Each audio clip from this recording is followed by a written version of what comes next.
Mi nombre es Ximena L. de la Rosa, y tenía 22 años cuando mi fiesta de graduación se convirtió en la primera fractura real de mi familia. No pensé que una celebración en el patio trasero pudiera tener tanto peso. No pensé que un micrófono, un vaso de plástico y una sola frase pudieran cambiar la forma en que veía a mi propia sangre. Pero esa es la cuestión sobre las familias como la mía, no se rompen de repente.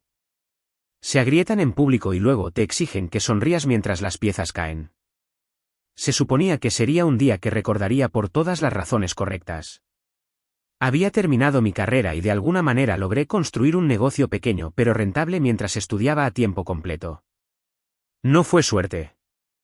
Fueron largas noches, fines de semana sacrificados y decir no a más fiestas de las que podía contar.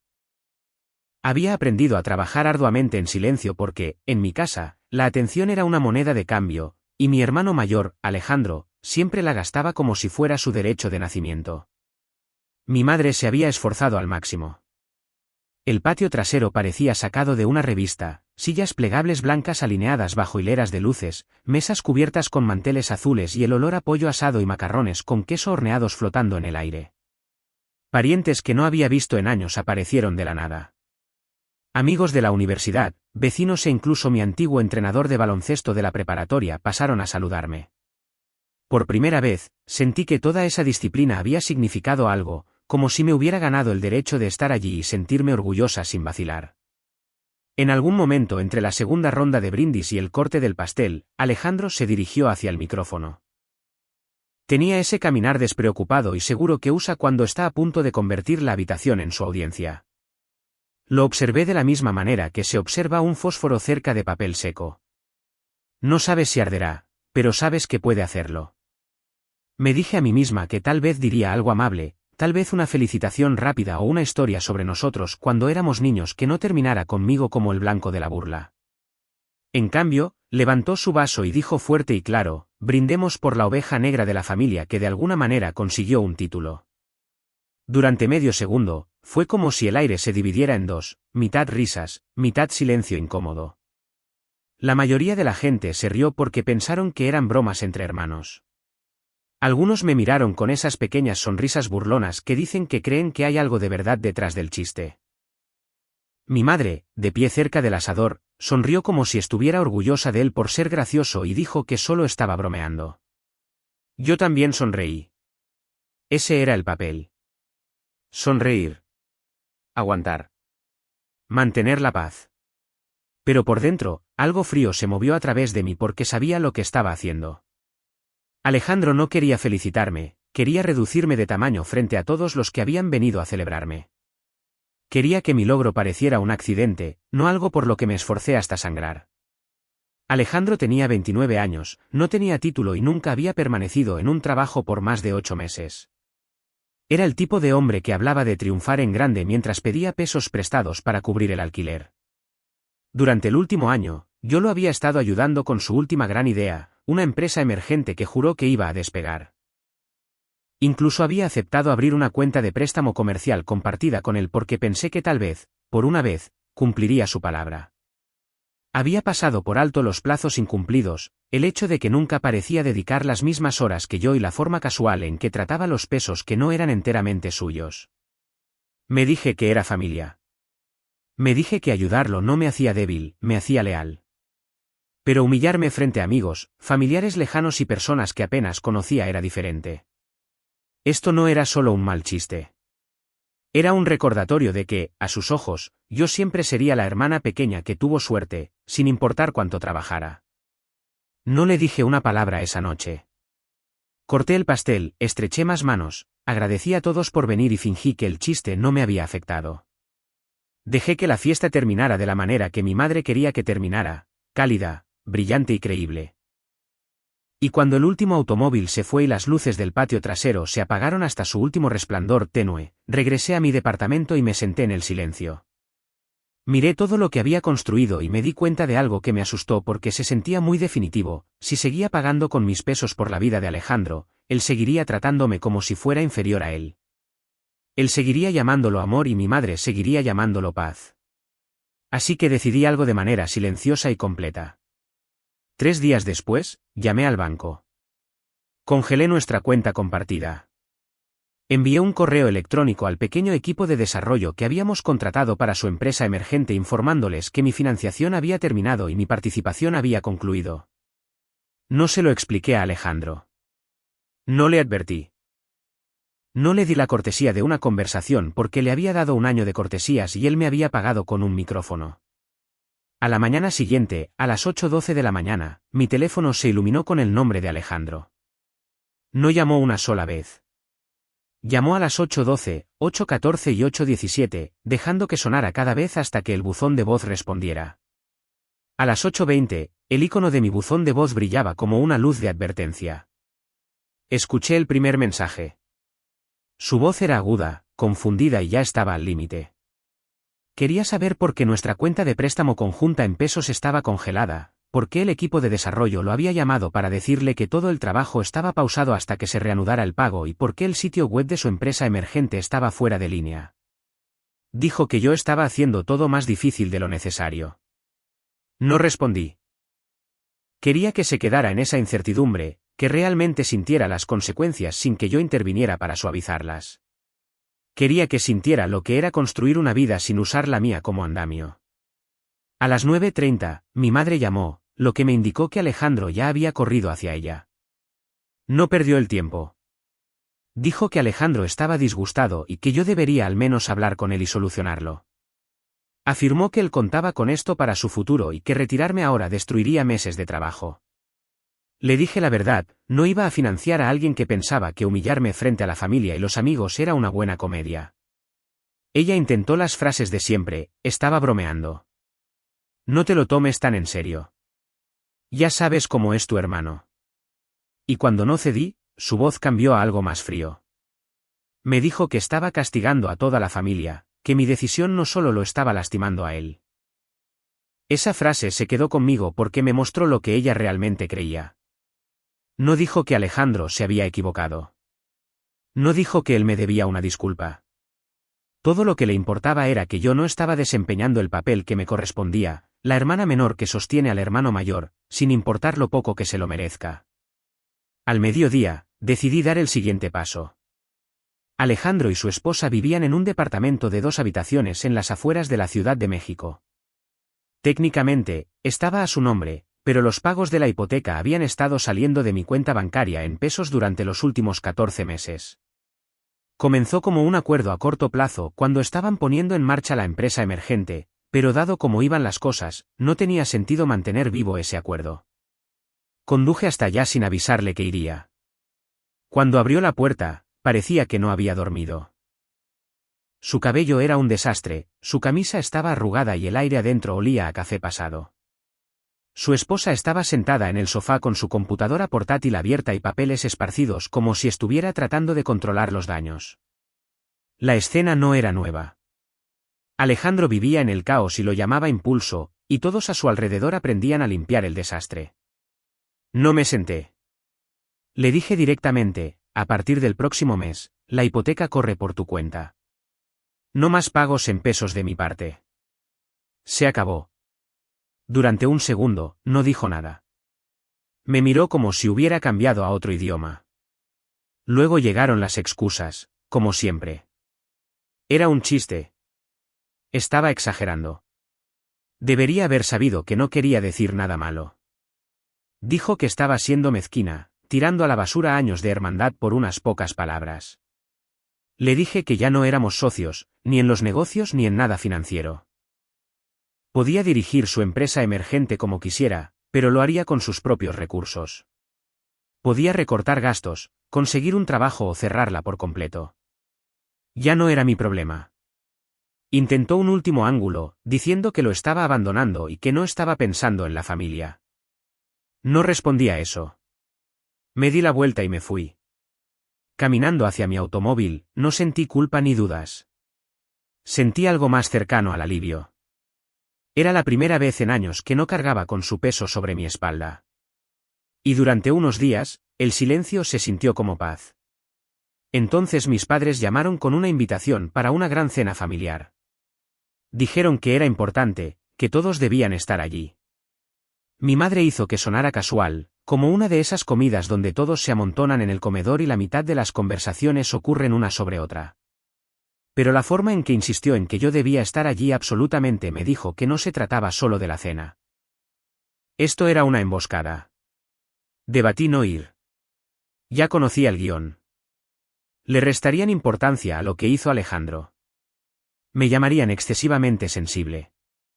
Intentarían culparme para que descongelara la cuenta y cubriera el departamento nuevamente con mis pesos. Pero una parte de mí quería verlo. Quería ver exactamente hasta dónde estaban dispuestos a llegar para protegerlo, incluso si eso significaba destruirme. Y aún no lo sabía, pero esa cena sería el momento en que alguien finalmente diría en voz alta lo que había sido verdad durante años, y toda la noche se inclinaría hacia el caos. Casi no fui.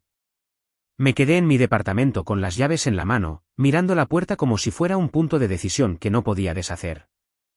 Mi novio, Eduardo, me observaba desde el umbral de la cocina, callado de esa manera que significaba que me dejaba elegir, pero listo para intervenir si se lo pedía. Él no era del tipo que exigía venir o actuaba como si necesitara manejar a mi familia. Solo hizo una pregunta simple que pesó más que cualquier sermón. ¿Quieres paz?, dijo él, ¿o quieres claridad? No respondí de inmediato porque la verdad era que quería ambas cosas. Quería paz sin rendición. Quería claridad sin otra escena en la que saliera pareciendo la villana. Eduardo se acercó, tomó mi mano y bajó la voz. Pase lo que pase, dijo, no dejes que reescriban lo que viviste. Eso era lo que estaba empezando a entender. Mi familia no solo discutía, ellos editaban. Tomaban un momento, eliminaban las partes que los hacían quedar mal, pulían lo que quedaba y te lo entregaban como si fuera la historia real. Y si no aceptabas su versión, te castigaban por ser difícil. Así que fui. Cuando entré en la casa de mis padres, la mesa ya estaba puesta como si estuvieran preparando una escena teatral. Mi madre se había esmerado, pollo asado, puré de papas ahogado en salsa de carne y su pan de ajo que podía dejar a una persona inconsciente desde 2 habitaciones de distancia. Las luces del comedor eran brillantes, casi demasiado brillantes, como si quisieran que todo fuera visible, cada expresión captada, cada reacción registrada en la memoria. Mi padre estaba sentado a la cabecera de la mesa con un vaso de té helado, luciendo inusualmente serio. Alejandro y su esposa ya estaban allí, inclinados el uno hacia el otro, susurrando en voz baja antes de erguirse cuando me vieron. Los ojos de Alejandro se posaron en mí de la manera en que siempre lo hacían cuando estaba midiendo si yo venía en son de paz o con firmeza. Su esposa no sonrió, no realmente. Tenía esa mirada cuidadosa como si se estuviera preparando para un impacto pero aún esperando que la sala se pusiera de su lado. Y mi madre, merodeando cerca de la cocina como si fuera la anfitriona de un espectáculo, me saludó con una dulzura que se sentía ensayada. Eduardo se había ofrecido a venir, pero no lo traje. No porque me avergonzara, sino porque no quería que ellos lo tergiversaran. Ya podía escuchar la voz de mi madre diciendo que estaba trayendo a extraños a asuntos familiares, como si no hubiera pasado años siendo la extraña dentro de mi propia casa. Nos sentamos y durante los primeros 20 minutos fue una charla superficial. Mi madre preguntó por mi negocio, luego pasó rápidamente a los vecinos. Mi padre mencionó una gotera en el techo del garaje. Alejandro hizo una broma a medias sobre el tráfico. Todos actuaban como si el aire no estuviera cargado, como si no hubiera una agenda silenciosa sentada a la mesa con nosotros, esperando su turno para hablar. Podía sentir cómo aumentaba la tensión. Mi madre no dejaba de mirarme como si estuviera comprobando el ángulo de su disparo. Alejandro seguía moviéndose en su silla como si estuviera aburrido, como si no pudiera esperar a la parte en la que obtenía lo que quería. Su esposa seguía tocando su servilleta, doblándola y desdoblándola, un hábito nervioso que me hacía pensar que entendía más de lo que admitía. Finalmente, mi madre soltó el tenedor y dijo, las familias no deberían dejar que pequeños malentendidos se conviertan en grandes problemas. No pronunció mi nombre, pero sus ojos permanecieron fijos en mí todo el tiempo. Continuó hablando sobre cómo la vida era demasiado corta para guardar rencores, cómo todos cometen errores cuando intentan ser graciosos y cómo todos deberíamos simplemente seguir adelante. Las palabras eran suaves, pero el mensaje no lo era. El mensaje era simple, olvídalo. Arréglalo. Paga de nuevo. Sé la que mantiene las cosas estables. Abrí la boca y luego la cerré porque sabía que si hablaba, ella convertiría mis palabras en una discusión sobre el tono, sobre el respeto y sobre cómo yo estaba intensificando el conflicto. Esa era siempre la trampa. No les importaba lo que dijeras, les importaba si lo decías de una manera que los mantuviera cómodos. Antes de que pudiera decidir cómo responder, mi padre dejó su tenedor con un tintineo deliberado que cortó el aire de la habitación como una advertencia. Se volvió hacia Alejandro y dijo: «Deberías haber pensado antes de abrir la boca en esa fiesta. Avergonzaste a tu hermana frente a todos, y tienes suerte de que lo único que hizo fue retirar sus pesos». La habitación se congeló. Alejandro lo miró como si hubiera escuchado mal. Las cejas de mi madre se arquearon como si mi padre acabara de cambiar de bando en medio de una partida de ajedrez. La esposa de Alejandro bajó la mirada a su plato y no se movió. Y por un segundo, sentí algo desconocido subir por mi pecho. No fue alivio exactamente, sino asombro, porque mi padre casi nunca desafiaba a Alejandro directamente. Mi padre era un hombre tranquilo, del tipo que creía que mantener la paz era lo mismo que ser fuerte. Pero la forma en que miró a Alejandro en ese momento tenía peso, como si hubiera estado observando esta dinámica durante años y finalmente no pudiera fingir que era normal. Alejandro intentó recuperarse, reclinándose en su silla con esa confianza perezosa que usaba cuando quería actuar como si nada de eso importara. «Fue un chiste», dijo. «Ximena se lo está tomando demasiado en serio. Ella sabe que no quise decir nada malo». Mi padre no lo dejó terminar. Le dijo que esconderse detrás de un solo estaba bromeando era el truco más viejo del mundo. Dijo que si Alejandro me respetara en lo más mínimo, se habría disculpado justo después de que sucediera, no habría esperado hasta que lo cortara financieramente. No levantó la voz, pero su tono dejó claro que no estaba debatiendo. Esto no era una conversación, era un veredicto. Fue entonces cuando mi madre intervino. Se inclinó hacia mi padre como si no pudiera creer lo que estaba oyendo. Dijo: «Así son los hermanos». Dijo que sabía que Alejandro estaba bromeando y que yo era la que estaba haciendo una tormenta en un vaso de agua. Luego me miró y dijo que yo había ido demasiado lejos. Alejandro, sintiendo el apoyo, se cruzó de brazos y se quedó callado, dejando que ella peleara por él. Incluso sonrió con suficiencia en un momento dado como si esto estuviera saliendo exactamente como planeó, excepto por la parte de mi padre. Esa sonrisa me afectó. Hizo que la noche de mi graduación se repitiera en mi mente, las risas, las pequeñas muecas de la gente que pensaba que el chiste contenía verdad, mi madre sonriendo como si fuera tierno. No fue tierno. Era un patrón. No respondía nada de eso. No tenía sentido. Ya habían decidido que yo era el problema porque dejé de desempeñar el papel que esperaban de mí. Así que empujé mi plato hacia adelante, me levanté y les dije que no iba a dar explicaciones de nuevo. El silencio mientras caminaba hacia la puerta era pesado, pero no miré atrás. Pude oír a mi madre inhalar como si estuviera a punto de llamarme dramática. Pude oír a Alejandro moverse en su silla como si estuviera esperando a que mi padre me corrigiera. Y pude sentir los ojos de mi padre en mi espalda, no enojados, ni siquiera decepcionados, solo cansados, como si estuviera viendo algo con claridad por primera vez y dándose cuenta de que debería haberlo visto antes.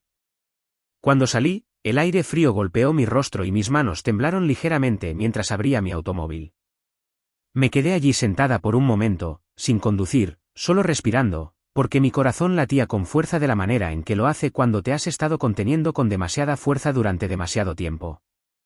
Cuando llegué a casa, Eduardo llamó. No le había dicho que me iría temprano, pero lo notó en mi voz en cuanto respondí. ¿Lo hicieron?, preguntó. ¿Intentaron que fuera tu culpa? Sí, dije, y salió como una risa que no tenía nada de humor. Y lo peor es que ni siquiera fueron sutiles. Eduardo se quedó callado por un momento. Luego dijo: «Escúchame. Las personas que se benefician de tu silencio siempre te llamarán ruidosa cuando finalmente hables». No me di cuenta de cuánto necesitaba escuchar eso hasta que se me cerró la garganta. Porque una parte de mí todavía quería creer que mi madre despertaría y diría: «Tienes razón». Él cruzó la línea. Una parte de mí todavía quería creer que Alejandro sentiría vergüenza.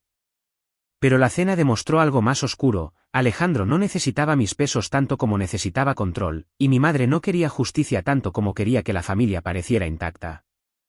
Pensé que ese era el fin de su intervención. Los subestimé. 3 días después, Alejandro y mi madre se unieron para algo que no vi venir, no una llamada telefónica, ni una disculpa sincera, sino una maniobra diseñada para acorralarme, avergonzarme y obligarme a cuidarlos de nuevo, quisiera o no. Era una mañana de un día laborable. Regresaba de una reunión con un inversor potencial, con mi mente todavía a medias en números y proyecciones, cuando divisé un gran camión de mudanza blanco estacionado directamente frente a mi edificio de departamentos. Por un segundo, pensé que era un vecino, alguien que finalmente se iba, alguien que comenzaba de nuevo. Luego se me hundió el estómago porque vi a Alejandro parado en la parte trasera del camión, dirigiendo a 2 empleados de mudanza como si fuera el dueño del lugar. Su esposa estaba en la acera sosteniendo una caja de cartón con la etiqueta cocina, luciendo esa sonrisa forzada que la gente pone cuando intenta actuar con naturalidad sobre algo que es todo lo contrario. Y Alejandro, en el momento en que me vio, estalló en una sonrisa como si me estuviera dando una fiesta sorpresa. Momento perfecto, dijo, aplaudiendo. Estamos a punto de empezar a descargar. Lo miré fijamente. ¿Descargar dónde? Inclinó la cabeza hacia mi edificio como si fuera obvio. ¿Qué crees? Tu segunda habitación ha estado vacía desde que te mudaste. Pensamos que nos quedaríamos aquí un par de semanas, solo hasta que nos instalemos. La forma en que lo dijo hizo que se me erizara la piel, como si mi hogar fuera un recurso que él podía reclamar, como si mi espacio fuera un favor al que tenía derecho y como si mi no importara a menos que él decidiera que sí importaba. No, dije. No levanté la voz. No discutí. Solo lo dije una vez, de forma clara y contundente, porque creía que los adultos maduros deberían entender un límite la primera vez que lo escuchan. Alejandro se rió como si yo estuviera siguiendo el juego. Se volvió hacia los de la mudanza y les dijo que empezaran a meter las cosas. Me puse frente a la entrada del edificio. No, no se van a mudar aquí. Su esposa cambió la caja de posición en sus brazos e intentó intervenir, explicando cómo el nuevo dueño de su departamento había decidido no renovar su contrato de arrendamiento y cómo todo sucedió tan rápido que no tuvieron tiempo de encontrar un lugar nuevo. Dijo que era temporal. Dijo, somos familia. Entonces noté algo por encima de su hombro y la última pizca de duda murió en mí. El automóvil de mi madre estaba estacionado a media cuadra en la misma colonia. Ella estaba apoyada contra la puerta del lado del conductor, de brazos cruzados, con gafas de sol puestas, observando como un general supervisando una batalla que ya había decidido que iba a ganar. Así que esto no era desesperación. Esto estaba planeado. Me volví hacia Alejandro. Esto no va a suceder. Él intentó el ángulo de la culpa de inmediato. Dijo que yo estaba siendo cruel. Dijo que no tenían a dónde ir. Dijo que su hijo no merecía estar atrapado en el medio. La forma en que lo dijo fue calculada, como si quisiera que los de la mudanza lo escucharan, como si quisiera que los vecinos lo escucharan, como si quisiera que la historia empezara a formarse incluso antes de que yo me negara. Le dije que había muchos otros parientes en el país a los que podían llamar.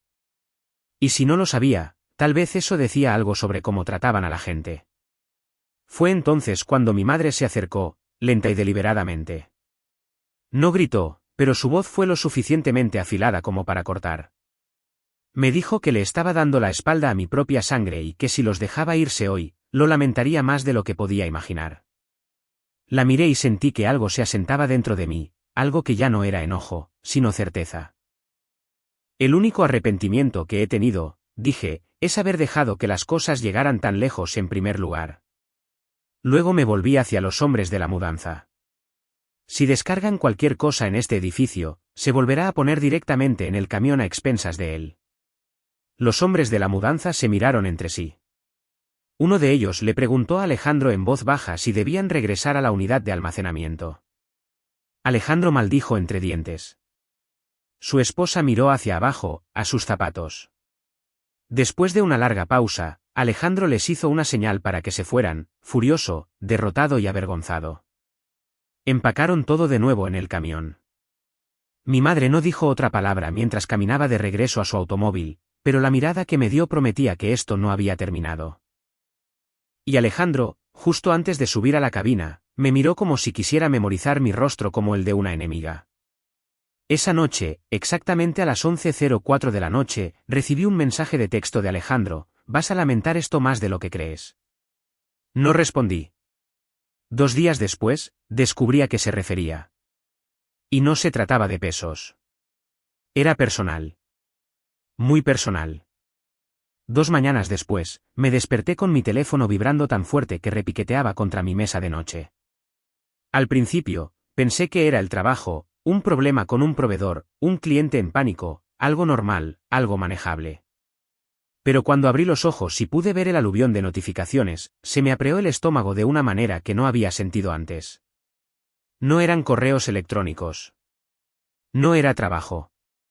Eran redes sociales. Llamadas perdidas apiladas unas sobre otras. Docenas de mensajes directos. Más de 100 notificaciones de etiquetas. Nombres que no había visto en años iluminaban mi pantalla como fantasmas. Personas que apenas recordaba enviaban capturas de pantalla sin contexto, como si esperaran que yo ya supiera lo que estaba mirando. Alejandro lo había hecho público. En Facebook, había escrito una publicación que parecía un drama mal escrito. Hablaba de traición, de la familia dándole la espalda y de cómo su propia hermana lo había echado a él, a su esposa y a su hijo a la calle cuando no tenían a dónde ir. Se pintó a sí mismo como un hombre que solo intentaba sobrevivir y a mí como una empresaria fría y egoísta que olvidó de dónde venía en el momento en que los pesos tocaron sus manos. Faltaba cada detalle que lo hacía quedar mal.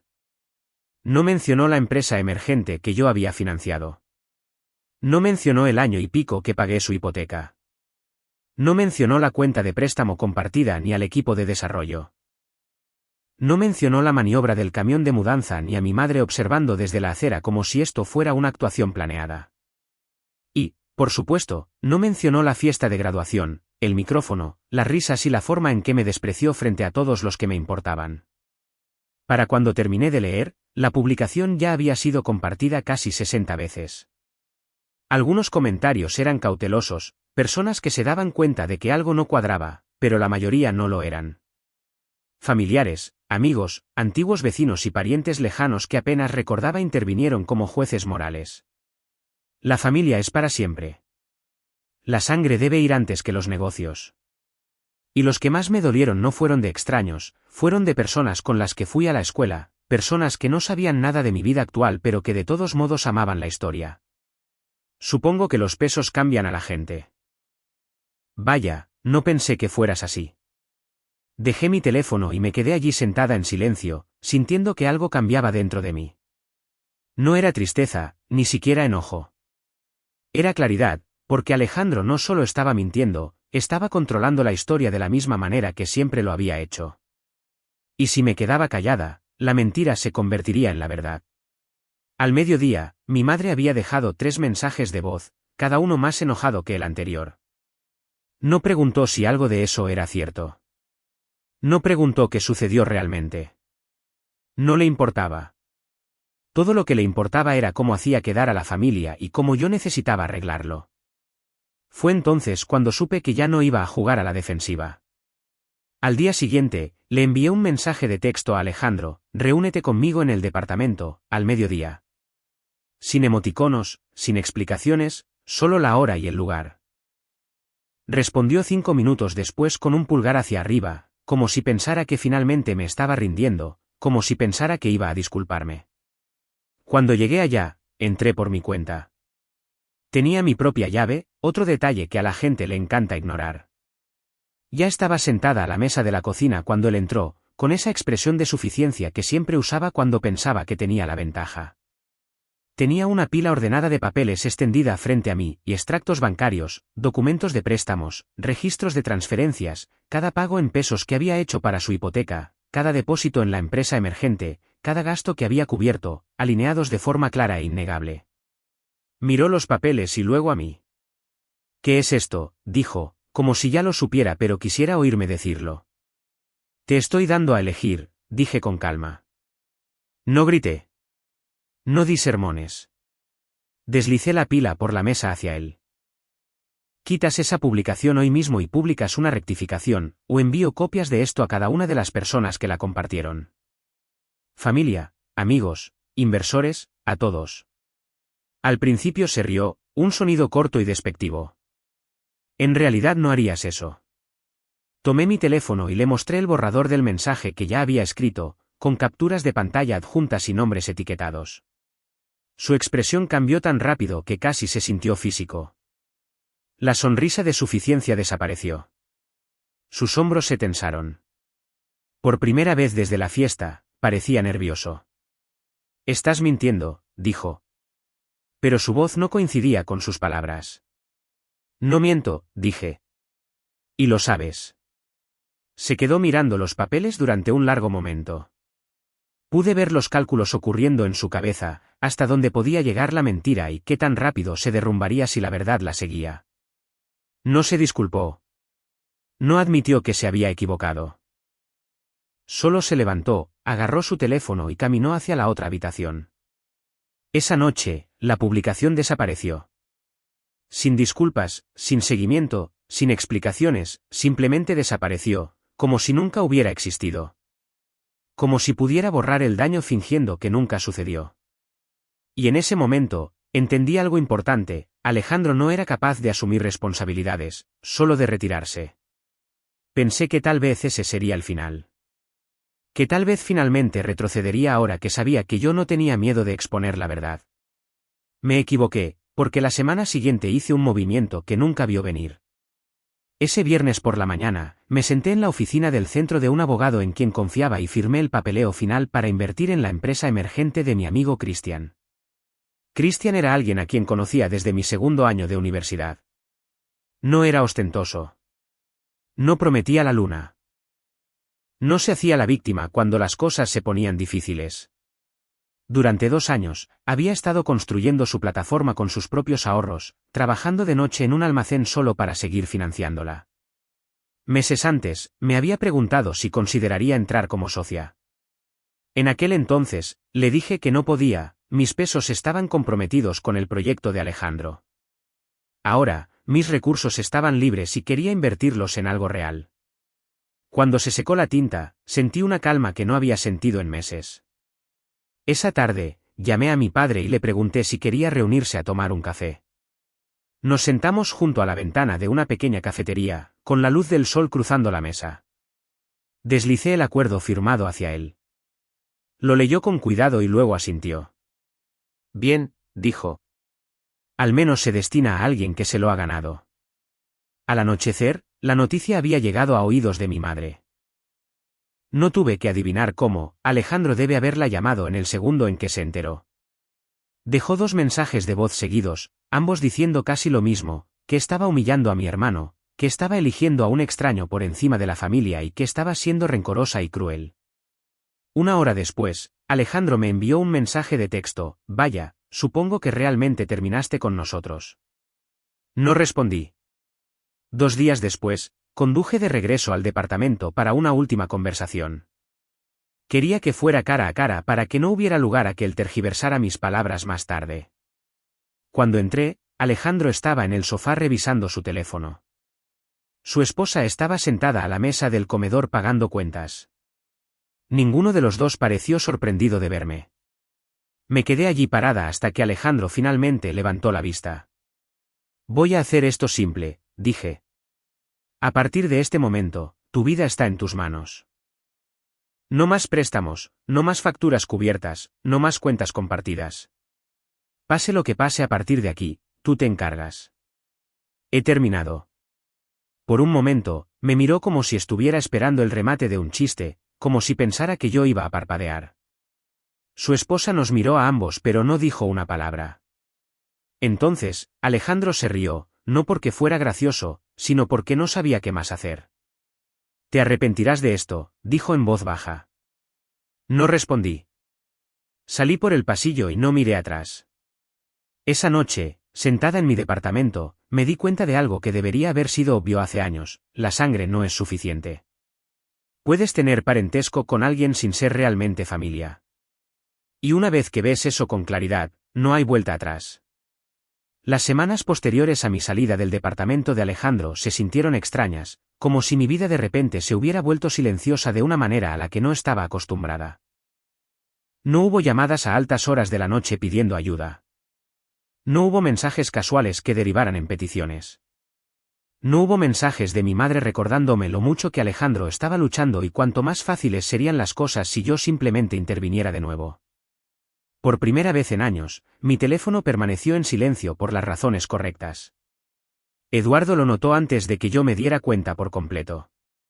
Una noche, mientras estábamos sentados en mi sofá comiendo comida para llevar directamente de los envases, me miró y dijo: «Estás respirando de manera diferente». Me reí y pregunté qué significaba eso, pero tenía razón. No estaba constantemente preparándome para el próximo problema que Alejandro dejaría en mi regazo. No estaba calculando mentalmente cuántos pesos podía permitirme perder para mantener a todos tranquilos. Mi energía finalmente se dirigía a mi propia vida, mi propio trabajo y mi propia relación. La empresa emergente de Christian avanzaba más rápido de lo que cualquiera de los dos esperaba. Los comentarios de la prueba inicial eran sólidos y teníamos programada una reunión con un inversor serio, el tipo de reunión de la que Alejandro siempre hablaba pero que nunca lograba concretar. Cada hora que le dedicaba se sentía limpia y ganada. No había caos asociado, ni deuda emocional acechando debajo. Pero una parte de mí permanecía alerta porque conocía a Alejandro demasiado bien como para creer que desaparecería silenciosamente. No sabía cómo lidiar con el fracaso. No sabía cómo reconstruirse honestamente y definitivamente no sabía cómo soltar una historia en la que no fuera la víctima. Esa tensión valió la pena. Un martes por la mañana, me estaba preparando para el trabajo cuando mi teléfono vibró con un mensaje de texto de un número que no reconocía: «Revisa tu buzón. ¿Querrás ver esto?» L. Sin foto de perfil, sin contexto, solo eso.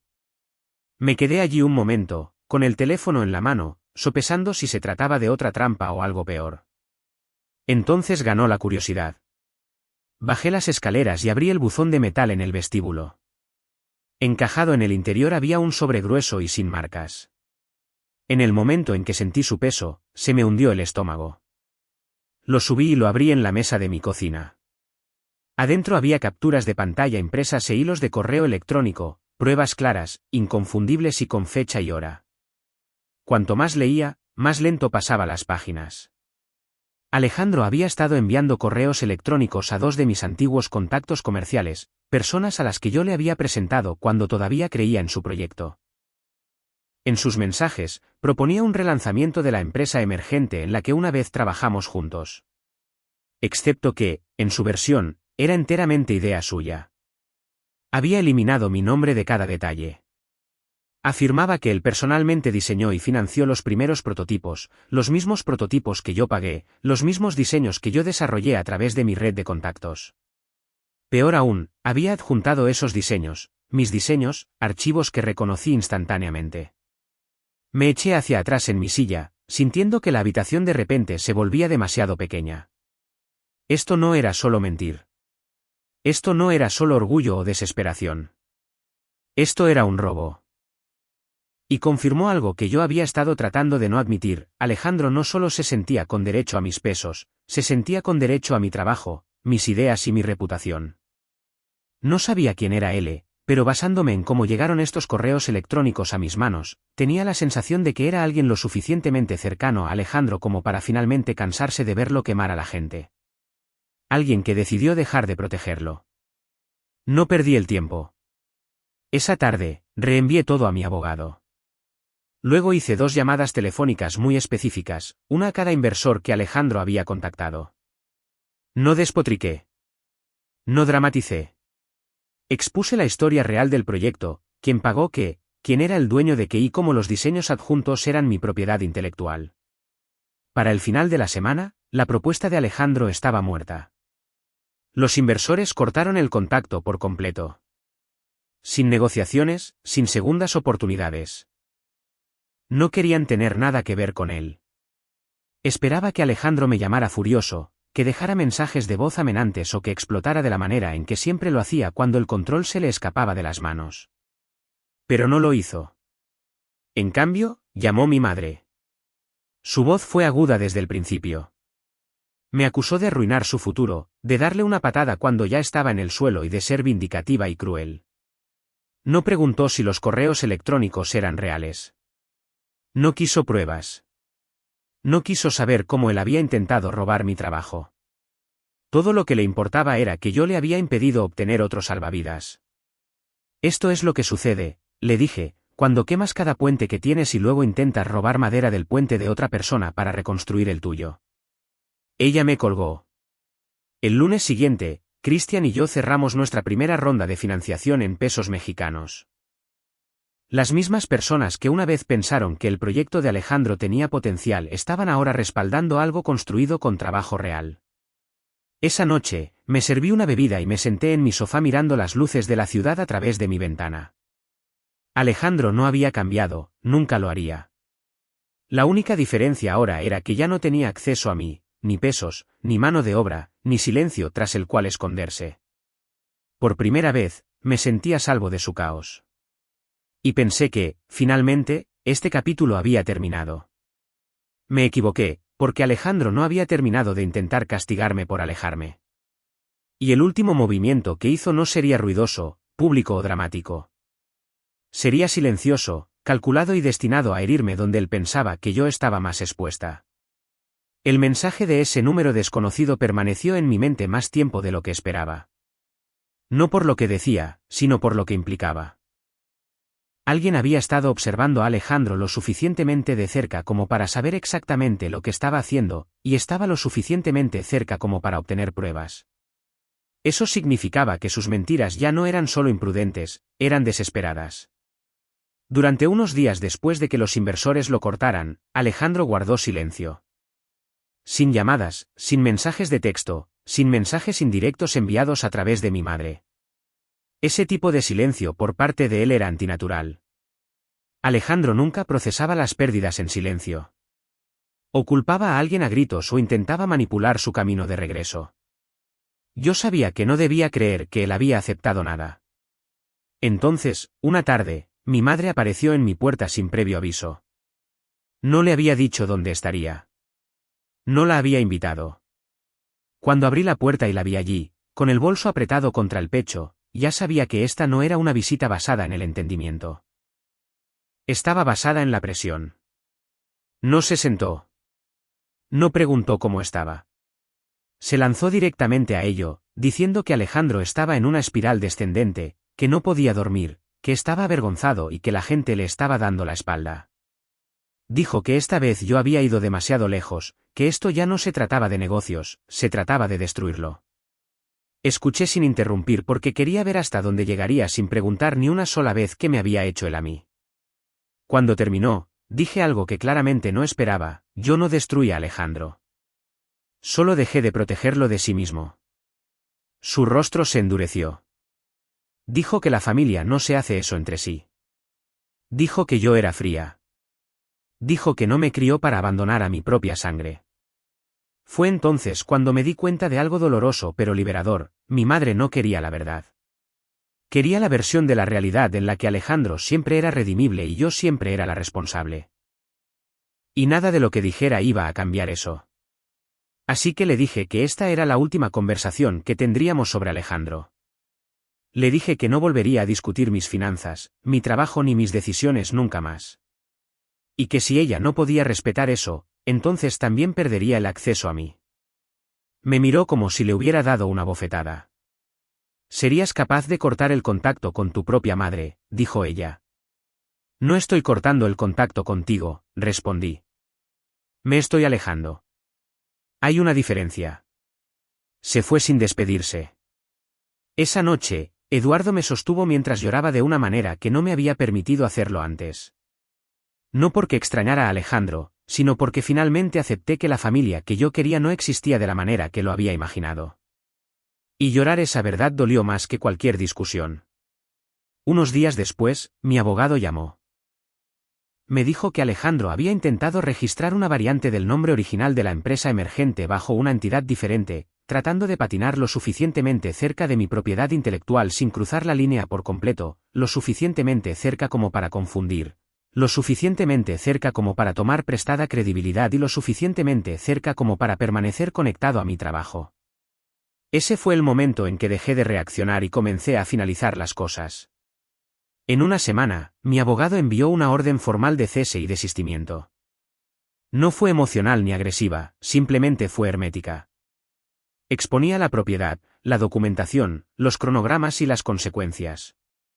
Dejó muy claro que si Alejandro cruzaba esa línea de nuevo, no habría advertencia alguna.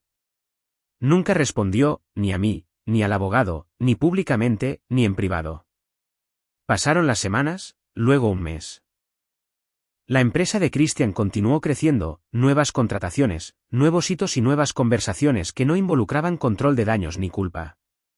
Por primera vez, estaba construyendo algo sin tener que pedir disculpas por ello. Eduardo y yo empezamos a hablar de mudarnos juntos, planes tranquilos, planes saludables, del tipo que no requerían el permiso de nadie más. Una noche, mientras clasificaba el correo viejo, me encontré de nuevo con el sobre, el que inició todo. Lo miré durante mucho tiempo, pensando en la persona que lo envió. Él, quienquiera que fuera, no salvó a Alejandro. No lo protegieron. Eligieron la verdad sobre la lealtad. Y entendí por qué. Porque proteger a alguien que se niega a cambiar no te hace compasivo, te hace cómplice. Nunca volví a saber de Alejandro. Sin disculpas, sin reconciliación, sin confrontación dramática para cerrar el ciclo, solo ausencia. Y en esa ausencia, encontré la paz.